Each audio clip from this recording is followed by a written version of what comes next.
What's going on, wrestling fans? Big D here for the recap. Absent today, Michael D'Angelo. He is under the weather. Hope he feels much better and hope for a quick recovery so we can have him back next week with us so you're not just dealing with me today.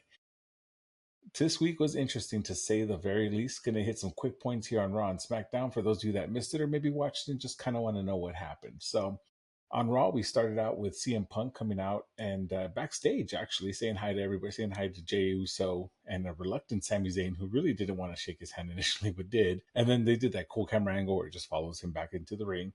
He went into the ring cutting a promo about how now he wants a WrestleMania main event, insinuating his favor owed to him by Paul Heyman is how he's going to get there. But before he can outline any further, he's interrupted, of course, by Seth Rollins, who is now wanting CM Punk now that both men are done with whatever it was they were doing, or so we thought. CM Punk cuts him off and just says, "You don't even have a title belt anymore, so you don't even matter to me now. Like, you're not even in my thoughts. I don't even think about you. Like, I'm done, so just move on. I've moved on." That, of course, infuriates Seth Rollins. They exchange words, get into a fight. Then it's broken up, surprisingly, by Jey Uso and Sami Zayn. Jey and CM Punk end up out of the ring, go back up the ramp. Sammy and Seth stay in there, and Seth kind of goes off on Sami Zayn and says, "Well, how could you side with Roman? I can understand Jey because he's family, but after everything he's done to y'all, and now you still want to side with him." Sammy cuts him off, saying, "I actually wanted to tag with you. I didn't want to tag with CM Punk. I wanted to tag with you, but you're being so damn stubborn. It didn't happen. I had to do what I had to do to make things right." And he said, "If anything, you should actually take a look in the mirror because you're the one to blame for the way Roman Reigns is," insinuating that the whole Shield, the architect thing, the turning on him, that's what kind of turned him into the monster he is today. Of course, Seth did not like that. Pretty much set up a main event between the two. Pretty happy to see that. We'll see how that goes later on in the evening. After that, we had Liv and Raquel beating Damage Control. Not sure why that was set up that way. Io Sky did not take the pin, so it was Kairi Sane who took the pin from Raquel. So both women that are involved in the Saturday Night Main Event Championship match didn't make the winning pinfall or take the pin. So they really could have just been omitted. This could have just been a Raquel versus Kairi Sane kind of match or something to that effect. I don't know, but didn't really do anything other than allow Rhea to come out post match because they were beating down on Damage Control. But then Rhea gets her face thrown right into the corner or the edge of the commentary table, which looks like it's turning into the new hardest part of the ring from the edge of the ring apron. You saw Braun Breaker use it prior, and now you're seeing Raquel pretty much throw Rhea face first into it, taking her out, obviously, because of the orbital bone and all that good stuff. So that's how that ended. Nothing really else came of it. No more build up for the Saturday Night Main Event match. That's just what it was. After that, we did have Dakota Kai and the triple threat with Katana Chance and Shayna Baszler for the Intercontinental Women's Tournament. Dakota Kai won. Nothing really to write home about. Her teammates were beaten up, so they didn't help or anything like that. Just pretty much Dakota Kai taking the win. That's sad to say, but that's pretty much all there was to it. After that was my moment of the night. I didn't really have a match of the night this week, spoiler alert, but my moment of the night was the 10th anniversary celebration of the New Day. They showed them arriving separately. They came out separately and both dressed non-New Day-ish, if that makes any sense. You had them in darker clothes, as has been brewing for some time. I know for a while you had, what was it, a couple weeks back, you had Kofi dressed up in Goku inspired attire. Then you had Xavier Woods in Goku Black attire, which those of you anime nerds out there can put that together what's going to happen. So after that, you had the highlight reel and everything about what the New Day, everything they've accomplished. You had all their memorabilia up, the big old box of Bootios. Francesca, the trombone, was there. It was really, really cool, really nostalgic, but very somber because they're talking about their accomplishments. And then Kofi was pretty much starting to say that they're going to split up the New Day, starting off with, "Hey, no, guys, this isn't your fault," kind of treating us like the kids from a divorcing parenthood, I guess. But starting with, "This isn't your fault, but Xavier and I have talked about it." And right before he could finish saying it, you hear Big E's solo song, which was interesting. He didn't do the hyped up, feel the power and all that good stuff that he normally does with the New Day. He did his solo song, which is one by Wale. I mean, I like the song, but it was just interesting that he chose to come out to that one. So, of course, Big E comes out in his suit, comes up to the ring, gets mad at them for arguing and fighting with each other, says it's been driving him crazy seeing them fight like that. So, even though he's not medically cleared yet, He's going to be back, and he's going to be there by their side as their manager every week, week in, week out, until he is medically cleared. And of course, the crowd's losing it. We've all missed Big E. We love Big E. We know he is, the New Day is a trio, right? But oddly enough, Xavier Woods still hanging on to that heel persona and just saying, now you want to come back? Now, after everything that's been happening to us, and you've been seeing us week after week after week after week, now you want to come back and save us? And he pretty much turned him away and said, no. He's like, you abandoned us. And oddly enough, he handed it went over to Kofi, and Kofi looked at first conflicted, but then that heel switch clicked, and we had a heel turn for Kofi, who sided with Xavier Woods and said, "You left us, you abandoned us. Yeah, you broke your neck, but so what?" He said, "Other people have come back. Stone Cold's broken his neck and come back. Kurt Angle's broken his neck and come back. Edge has broken his neck and come back." Pretty much. And then he even said, "You didn't even had surgery yet to repair your neck." So you're pretty much implying that he's never going to get medically cleared. Xavier Woods blamed it on new girlfriend, his new desk job. He said, "Why don't you just go back to your desk job, go back to your girlfriend, and get out of our ring," and kicked him out. This was pretty much not just kicking him out of the ring, but kicking him out of the New Day entirely, which left everyone shocked because that's something we did not see coming. I know we talked about Xavier Woods turning heel on Kofi, and we thought that's how it was going to break up. I know that's what I've said a few times, but shockingly enough, they're kicking out Big E. And as Big E left, defeated, deflated, and just down, you cut to the middle of the ring, and you have Kofi and Xavier Woods shake hands again, implying that they are staying together as a tag team. But now the New Day will be a heel New Day. So I'm very curious as to how that's going to be done. I don't know if their music's going to change, their ring of gear is going to change. I'm not sure. There's a lot of speculation on how this is going to pan out. Obviously, I still say this is all part of Karrion Kross's doing, because he's the first one that kind of planted the seed there with Xavier Woods, and it kind of just started brewing, and now it's kind of like a virus going into Kofi, kind of Dragon Ball esque. I know not everyone watches anime, but I know if you know the New Day, you know they are big comic anime guys, and it kind of the Majin Buu arc is what this kind of reminding me of. So I'd be curious to see what this turns out to be. I'm very invested in this. This was a huge shock and my moment of the night for sure.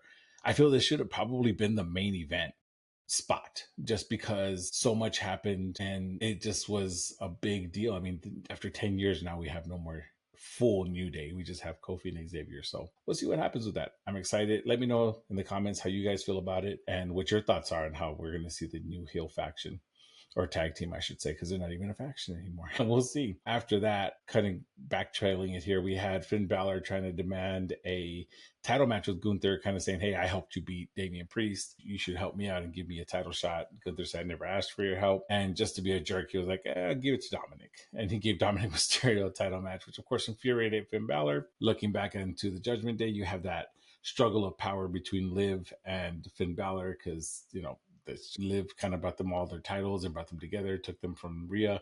Finn Balor's been trying to be like the top guy, the lead.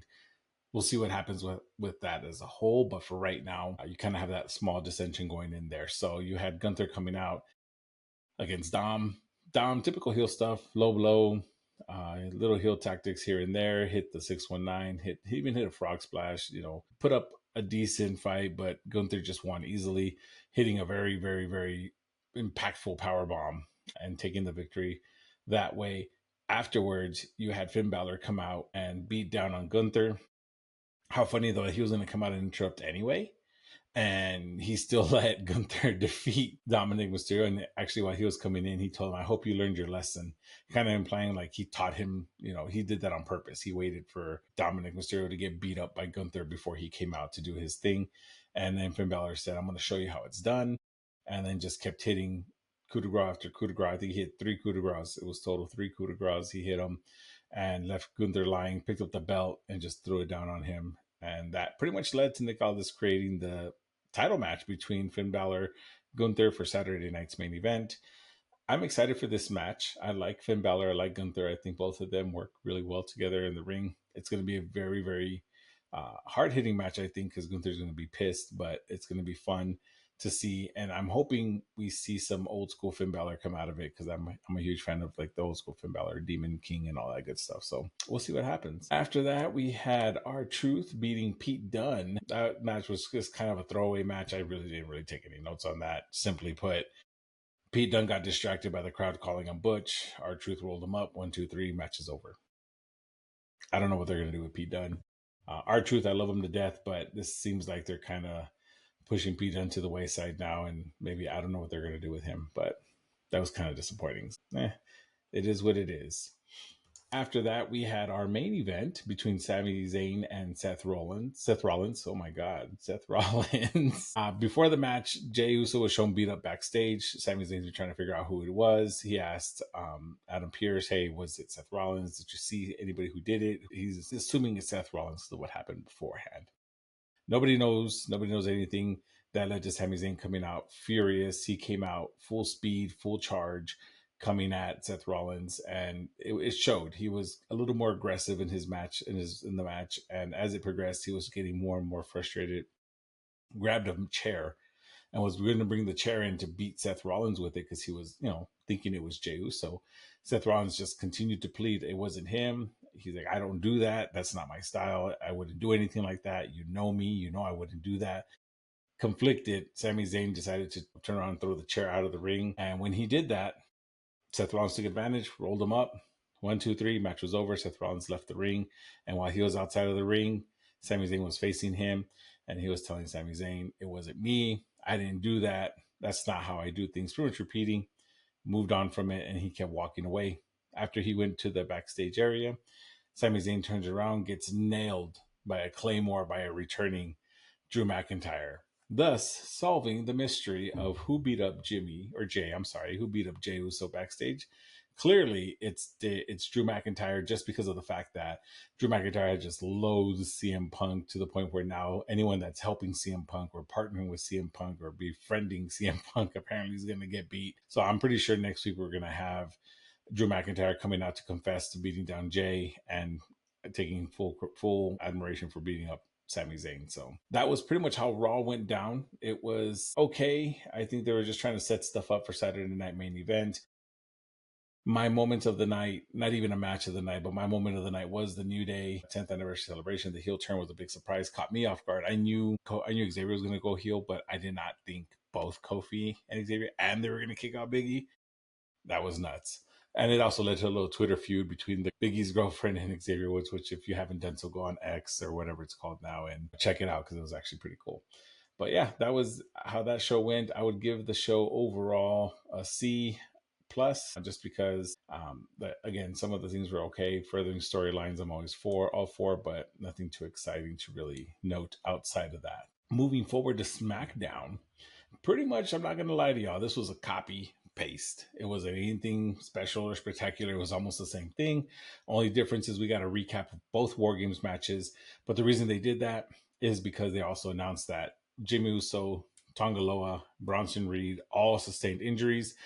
All over TikTok and social media, I saw the Bronson Reed one. That one was nasty. His ankle pretty much snapped when he hit that tsunami off the top of the cage onto the table when CM Punk pulled Roman Reigns out. Hopefully, he has a speedy recovery. But yeah, his ankles just snapped, so that was nasty to see. Tonga Loa separated bicep, and Jimmy Uso broke his toe on the Uso splash. That's why he was kind of on the shoulders of his brother and Sammy when they're going up the ring. I was wondering why. Now we know.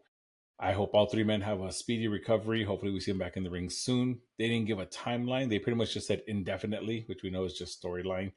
But that was pretty much how that went down, how it started. After that, we had Apollo Crews going through security at backstage area, going through a metal detector when the remaining members of the New Bloodline of Solo Sikoa, Tama Tonga, and Jacob Fatu just beating up everybody there, including Apollo Crews, clearly out of frustration.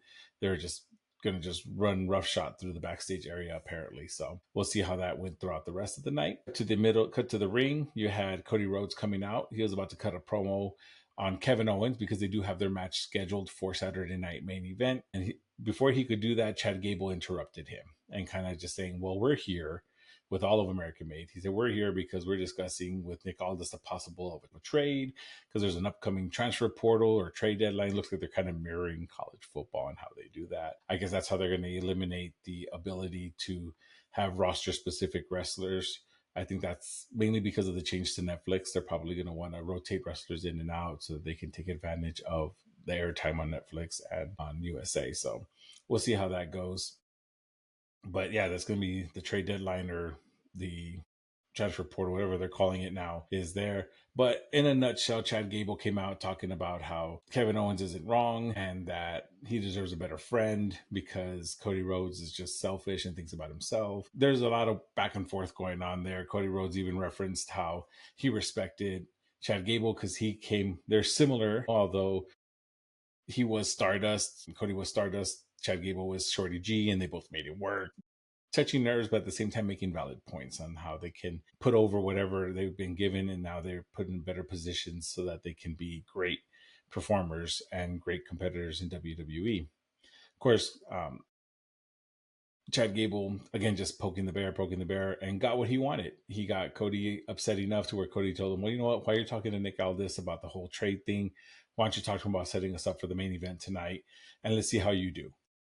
Which I was excited for because we know Chad Gable is a great wrestler, not just a professional wrestler, but like actual like Olympic wrestler. And those of you that don't know, Cody Rhodes is also like an amateur wrestler as well. So he does have that background. So I was excited to see that match. So that was set for the main event. And we'll see how that went later on in the evening.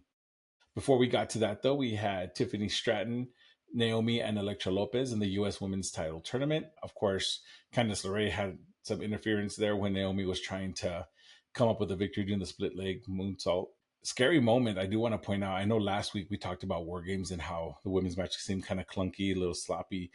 Another moment here, it was kind of scary actually. Naomi was kind of going up to the top to do her split leg moonsault at one point and completely missed the rope and almost slid out of the ring over the top rope. And had she would have just not caught herself, that would have ended really badly. I'm very glad she caught herself. Again, that's just it's not necessarily her fault. It could be just slippery ring ropes because the ropes do get slippery, they do get slick, and maybe it just wasn't wiped down or something like that. But it was scary. But I'm glad she's okay. But again, this match wasn't anything too fancy. We had Candice LeRae interfere. Didn't really help Naomi very much because Tiffany Stratton took advantage. She ended up being the one to take the victory after hitting the prettiest moonsault. She moves on to the tournament. So we'll see how that ends up for her. Backstage, you have Bianca Belair taped up with her messed up ribs from War Games, looking still trying to figure out who attacked Jade Cargill. It was Bayley. That's what I think, but we'll see what happens. A lot of we'll sees are in the air right now. That's what I call them right now because it's interesting to see that you're going to have these different heel turns. I want to see Bayley turn heel already, and I think this is how it's going to be done. So we'll see what happens. After that, I mean, you had her approach Piper Niven and Chelsea Green. They were, jaw-jacking with her, and she pretty much accused them. Piper Niven said, I wouldn't do that. That's not me.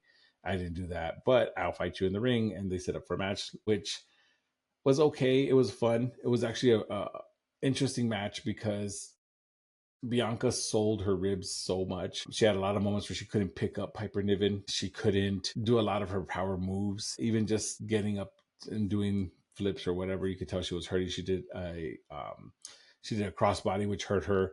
And Piper Niven did a great job working the ribs. She did a bunch of splashes and cross bodies. Chelsea Green got involved, and eventually you had Bianca overcome the difficulties of her ribs by having Piper Niven on the top rope. Took her out there, threw in Chelsea Green to the ring, laid her out. And then while having the support of the top rope, put Piper Niven on her shoulders, walked her over, which is a great feat of strength, walked her over and hit the KOD on top of Chelsea Green so she can hit the pin for the victory. And then after that, that's all that became of it. But good on her to have the victory there, even with the busted up ribs. It was a fun match. The crowd got really into it. I enjoyed it very much. It almost was my match of the night, just because there was a lot of, you had two powerhouses really, and they were both going all out, which was awesome to see. After that, yeah, Shinsuke make his awesome entrance into the ring here with his full gear. He was in wrestling gear. He had his title around his waist, ready to fight. I don't know if he was going to do an open challenge or if he was just going to call out maybe Andrade or I don't know. I don't know who he was going to call out or what he was going to do. But because before he could do anything, before he could even speak, you had LA Knight come out and challenge him for his rematch, saying, I want my rematch. I want it now. And before he could answer him, Andrade comes out and says, nah, I got unfinished business and I want to fight you now. And then, of course, LA Knight telling him, no disrespect, but I got him first and you just gonna have to wait. So they kept bickering in the ring with each other. Before you know it, New Bloodline comes into the ring and just takes both men out, beats them both up. Someone spikes her hit. They're getting beat up, and then they turn their attention on Shinsuke, which was a really cool visual because Shinsuke was just looking at them and just kind of in his like attack stance, and he let some of that ooze come out of his mouth that he uses for the mist. He kind of like activated it in his throat, had the ooze kind of just dripping out of his mouth. It looked kind of gross, but it looked really cool to see because the New Bloodline, they just stopped and they just looked at him. They just kind of let him, Solo just told him, let him go. And Shinsuke just kind of cautiously grabbed his belt, rolled out of the ring, and left. So again, saving himself. But this also helps Shinsuke in so many ways because now he's showing that he is a powerful foe. He is a formidable opponent.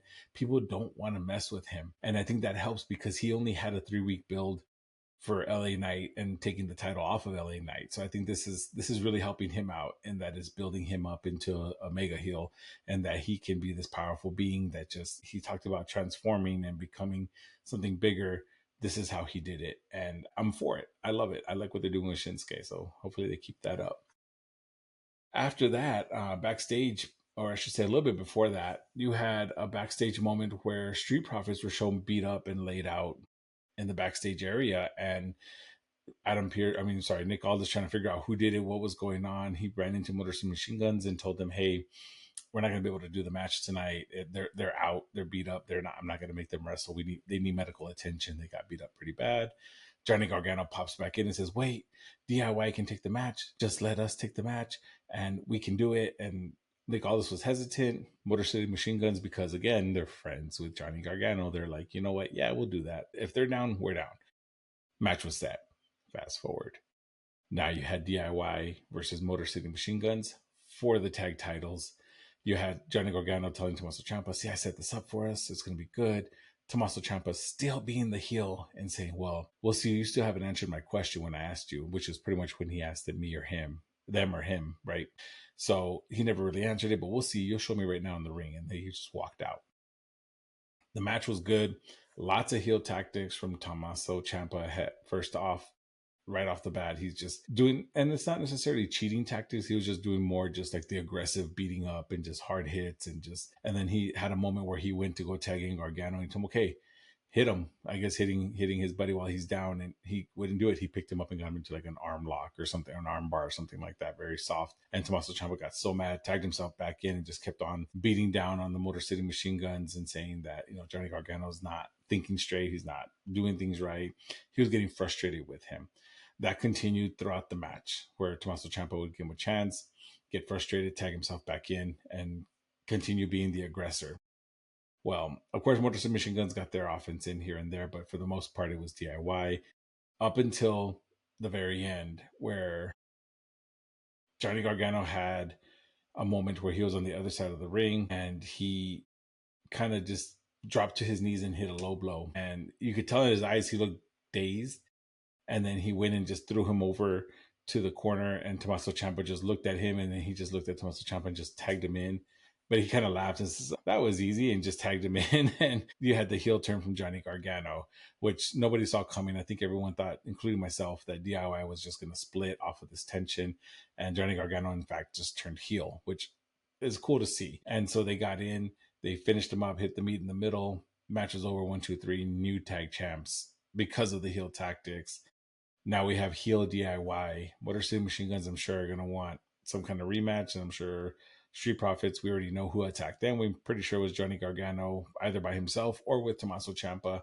So they could set this up because this looked premeditated, pre-planned the entire time. It was kind of like a ruse. My only gripe with this segment is that it is a legit copy and paste from what happened with the New Day segment. New Day wasn't a match, but you had two tag teams, one from each brand. One, there was tension between the two and you think they're going to break up. The other one, there's tension between the two, they're going to break up. They're long-term friends. They're long-term friends. They've been a tag team successfully together for a long time. They've been a tag team successfully together for a long time. Instead of them splitting up and one turning heel, they both surprise us and turn heel. That is pretty much a copy paste. I don't like when they do that. I like the results, I guess, so I guess I really can't complain, but that's pretty much how that went. Let me know what you guys think in the comments, if you agree, or if you saw the heel turn coming. Maybe I just didn't see it, but if y'all saw that coming, let me know. If you saw the New Day one coming, let me know, because again, those caught me off guard. Main event time, which was also my match of the night time, we had Cody Rhodes versus Chad Gable. I was excited for this match, and with good reason. It was a great match. Lots of technical wrestling, a lot of back and forth. Both men really showing and showcasing why they highlight each other so well. They work well together. Chad Gable was just taking in that spotlight of the main event, showing that he can be a top contender, which was really good for him. I think he needed that, especially after the way he's been booked and the way he's been handled. I think this is a good look for him. And now he's looking like a top star, and how he's performing in the ring. You had American Made kind of trying to interfere, but got kicked out and ejected. So it did really just leave Chad Gable and Cody Rhodes to go at each other. Chad Gable again targeting the ankle of Cody Rhodes. At one point, takes off Cody Rhodes' boot and starts hitting the ankle lock aggressively, trying to get Cody Rhodes to tap or just to snap his ankle. And Cody Rhodes, of course, being the super face, overcame that and hit a crossroads for the victory. Now, even though Chad Gable lost, I feel he still came out on top in terms of his character development and how he's being built. I liked this match. I liked everything about it. This was my match of the night, including what happened after. Because while Cody was celebrating, Kevin Owens comes out and attacks him. Now, remind you, Kevin Owens was supposed to have a sit-down interview earlier that night, but instead he said he was refusing to go in because all the last times he's been there to SmackDown, he's been told that he's not allowed in the building, even when as far as to having, when as far as having his interview done in his car, which was funny to see because he just sat there arguing with Michael Cole the entire time, and just ended up kicking him out of the car, which was hilarious to see. But fast forward to this, you didn't think Kevin Owens was going to be in the arena. You thought he was just going to stay in the car and just take off to the next city. It was good to see him pop back in. And again, he took full advantage. He targeted that ankle and even just stomped on it real ugly, looking like he's trying to hinder Cody Rhodes' ability to fight so that when they have their match on Saturday night's main event, he'll have the advantage. So we'll see what happens with that. The next show we have for it is going to be the Go Home show, which will be the day before Saturday night main event. So we'll see what becomes of that. And SmackDown ended on that note. Overall, I'd give SmackDown, even though it was a copy paste of Raw, I still give SmackDown a B plus, just because the match between Cody Rhodes and Chad Gable was great. The bettering of Chad Gable's character development is awesome to see and great to see. DIY turning heel was good to see as well. Shinsuke looking strong without even having to wrestle in a match was great. Bianca looking good. Everything was pretty good about this match. I'm sorry, about this show, but there's a few moments that I just didn't really care for. The clunkiness in the ring. Of course, you had like the, just overall, I give it a B plus, A minus, more or less. I enjoyed the show. Let me know what you guys think. That's all I really had for Raw and SmackDown. This was going to be a short, quick, and easy one for you guys. Just wanted to kind of give you the highlights, the touch points, make sure you guys know exactly what happened. As always, make sure you like, share, subscribe. Tell everyone about the recap, even if you think we're dumb or whatever. You don't like what I have to say. You don't like what Michael D'Angelo has to say. You just let us know.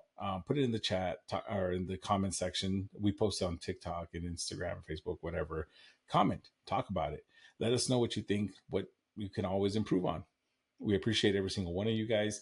Thank you so much again for the support. Don't forget to subscribe. That's the main piece. Turn on the notifications so you can see when we upload these videos every week, because we come at you every single week with all this great stuff. I have been Big D for the recap. Michael D'Angelo should be back with us next week. Again, miss you, buddy. Hope to see you back again. Hope you feel better. Everyone else, enjoy the rest of your week. Thank you so much. Goodbye.